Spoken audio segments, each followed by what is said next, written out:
I have a quick point to make today with regards to the coronavirus pandemic. And one of the problems is something like this. This is the Johns Hopkins dashboard. It tells you the number of confirmed cases. You've got the total number of deaths, total recovered. You can drill down by country. So let me click on the US. And it should filter out. So this is just the US cases and then daily increase of the US cases. The problem, though, with a dashboard like this is you are not questioning, even though I'm going to tell you down here you have the different data sources. You are treating this like all of the data are the same. And they're not. And they're not even the same within the same geographic region. I'm going to bring this up because of a story I just read this morning from the Associated Press. Connecticut to reduce coronavirus testing. Focus on the medical workers and very sick. So what is this going to do to confirmed number of cases specifically in Connecticut? So let me see if I can find Connecticut here. Geez, that's not by state. That's by city. That's deaths. Anyway, let me see if they have it here. Here we go. Let me see if I can find Connecticut. Here we go. 1,000 confirmed cases in Connecticut. Now I'll zoom in and it has it by county, maybe? Actually not clear to me. These look like county level. Well, yeah, this looks like counties, not the specific towns, because Fairfield is a county in Connecticut. But these aren't all, anyway. So let's just say I'm looking at, and this isn't the Connecticut only, so okay, that's part of the problem. If Connecticut went from testing people who, and some who had symptoms, maybe even asymptomatic people, and I don't even think they did, how can you compare that to, say, New York State? Forget about Wuhan, China. This is something actuaries have known for a long time. I talked about ASOP 23 and data quality before, but let me just, it boils down to know your data. And also you need to know what the numbers you're looking at actually represent. This is why I like looking at the South Korean numbers. They were pretty standard. They did widespread testing, and they still are, I believe, but I'm not sure. So you need to know what you don't know. And one of the aspects are how many people are being tested. That's not on this dashboard in terms of, say, negative test results and positive. There are different dashboards out there, and I'm not going to look for them right now. So first off, I will want to say these are real numbers. These are number of positive tests and then number of deaths. But again, how they define it as a COVID-19 death can differ by country, by state. It can be, so for in Italy, if you had a COVID positive result and then you died, you were counted as a COVID-19 death. Now, of course, a lot of them would have, even with more testing, autopsies and stuff, would still be counted as a COVID-19 death. But that's not true in every country or every state or every city. So that's something to keep in mind. So that's first off. These numbers are based on counting something, but the different things, they're not necessarily counting the same thing. And even if you have a single data source like CDC, this is from different states, and different states will have different regimes, even though all of their data are going through the CDC. So that's number one. Okay, number two. Know the distinction between a real number that got measured somehow. So positive tests are positive tests, even if how you define who you're going to test is different. So, that can differ. This article here, and I will link to it because I'm looking into this one specifically. This is, first off, this is for the UK, not the US. they start out with a baseline, and this is a logarithmic scale, a baseline mortality curve. And you'll notice it's almost a straight line, and males and females are different, but almost a straight line in a logarithmic scale. And yeah, actuaries have known this. Assumptions are made of case fatality rates and how many people in each group are will get the disease. And with the model, so these dashed in this line, that is average mortality over, a certain amount of time. So when I come up with a mortality table, it's generally not a single year's worth of data. We've smoothed it over multiple years because otherwise you get jaggedy stuff. Though this might, given that it's jaggedy, it might actually be from a single year. The dots on here are modeled mortality impacts. Okay, so I'm not saying the numbers are meaningless, but it's based off of models. They are not measured directly, and the models have not necessarily been tested. I have been seeing, we see different case fatality rates across countries, and again, it's because it's dependent on how many people get tested in each country and the regime and yada yada. Okay, and then at the end, because most people don't understand logarithmic scales very well, this author redid it in a linear scale, percent dying each year. And so you can see why we did logarithmic. You get an exponential curve-ish with regards to mortality at older ages. And it does kick in around age 50. And so you can see the appreciable impact, the noticeable impact on mortality for younger age people will still be fairly small, again, under this model. There are other models that could be used where there was a higher impact at younger ages. You can see the biggest impact are for the older ages, and there's not much of an impact for people in their 80s because so much is killing them already. And this is what I was talking about excess mortality before. Even so, and I don't have an issue with using model results, but there's a lot of caveats. I know they're models, and they're not measured directly. That said, often we're going to be quoting various data with regards to, say, number of flu cases, just regular seasonal flu, nothing fancy per year.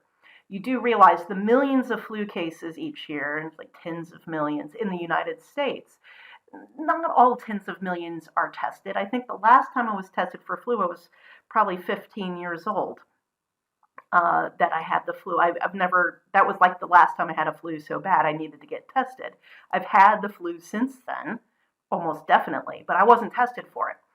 But there's models, there's statistics, it's pretty stable, and so they can project it from a sampling of tests to the whole population. COVID-19, though, is too new to do that. You need a lot more data to be able to project that. And then the last set of data I want to show is this HealthWeather map. And it's from Kinsa Insights, and it has to do with their Internet of Things thermometers, evidently. And it says something about, and I will get to this in a moment, there are issues with what we're seeing here. And I don't understand the data well enough. Kinsa, I hope, does, but maybe they don't. I don't know. Because they have internet-connected thermometers and other health monitors. And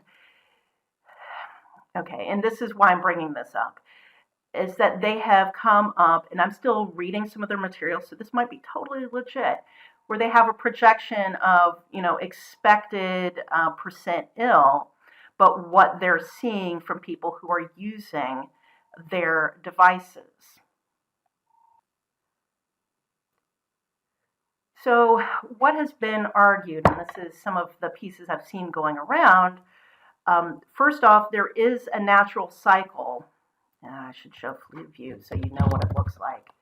I will be going over these later, but I just want to lay the groundwork of how to think about data.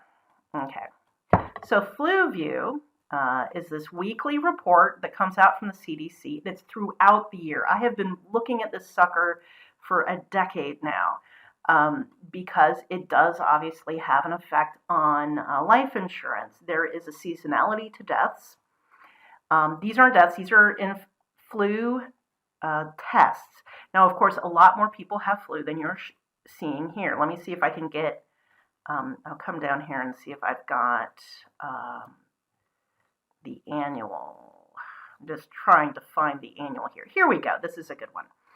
Because I'll show this to you later. Did you know the 2017 to 2018 flu season was bad, or do you remember that it was bad? Because it was bad. Look at this spike. But you can see that most seasonal flu years, we get this cyclical pattern. It peaks in January, February, and then starts coming back down. I don't know how long Kinza has been doing its stuff. And this is something I want to point out. Most people, very few people move on seasonal flu info, period. Whether or not they should, that's for another time. That said, a lot more people are very aware of their exposure to or potential exposure to infectious disease currently because of the pandemic. So the reason I bring this up is this precipitous drop in the observed, basically, percent fevers. Might it be because they have a lot more people buying their thermometers? I went to Walmart and Rite Aid and Trader Joe's and Aldi's. I'm trying to remember who else. Yesterday.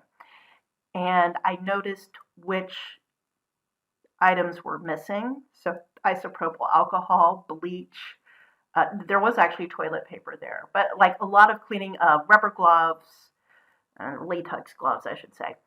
I didn't check for thermometers. We have some ourselves. But I wouldn't be surprised if those were cleared out too. So a bunch of people who may not have been taking their temperatures before are now checking it.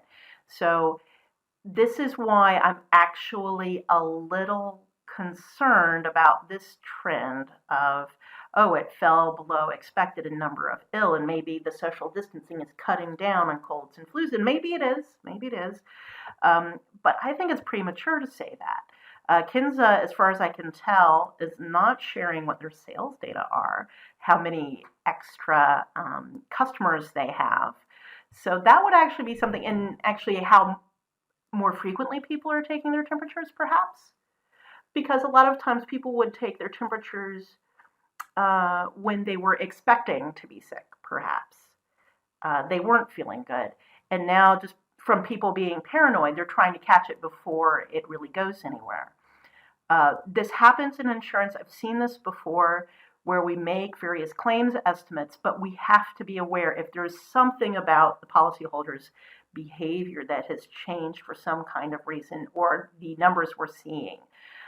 So again, I would be looking at this like, oh, everyone's less sick because they're doing the social distancing. Well, I don't know if that's true. There's a lot of things I would want to test before I would make that conclusion. So that's my point. Let me just see if I can go back here, if it'll let me reset. I don't remember how to reset. Oops, that's not what I wanted to do. So the issue often is, and part of the problem is, of course, a lot of the people who are doing this research, the people who have been involved in epidemiology, do know about these data differences. So they do take this into consideration, but you have media people who are fairly innumerate to begin with and don't know how to think through data issues because they don't actually work with data. They don't know anything. They want conclusions. I mean, they want clickbait, but they want someone to say something concrete that they can do something with. And I don't have anything to say right now other than know your data, and that no, you can't do head-to-head comparisons. You can't necessarily even do comparisons within a geography with regards to number of confirmed cases or even deaths, unfortunately. That said, you can talk about if hospitalizations are up, whether or not someone's hospitalized for whatever reason. Okay? A person in the hospital is a person in the hospital. So again, know your data. A person who's dead is dead, whatever the cause. Okay, that's why I've been talking about excess mortality. I mean from any cause. Some of those numbers we can get at quickly trying to get down to the exact, was it really from COVID? Was it from something else? That actually, unfortunately, is going to take more time. Or you need to really, really focus on one set of stable data. Trying to extrapolate from the entire world is kind of silly, because you know that this is only a subsampling of the total cases that must exist in the world. These are just the number confirmed.